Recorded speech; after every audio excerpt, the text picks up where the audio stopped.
Hi guys, in today's video I'm going to show you how you can cancel Sooka subscription. So first step you need to do is to open Sooka. So search that website and open this first one. Okay. So once you open, you simply need to log in into your account. Once you log in, here you can see different options, and the second one is subscription packs. Click on that, and here you can see your subscriptions. So let's suppose I have for the mobile and TV, and I buy this and I have the subscription. So you need to come here, and after that you need to select and you need to cancel your subscription. If you are unable to find any option, you can go on help, and here you can see, and you can find here an option how to cancel the subscription here as well.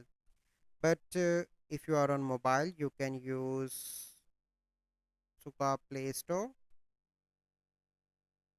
and click here, and you can cancel your subscription from here as well. So this is a process that you need to follow to cancel Sooka subscription. So I hope you find this video helpful. If you find this video helpful, must like this video, subscribe to our YouTube channel for future videos. We'll see you in the next video. Thank you. Have a good day.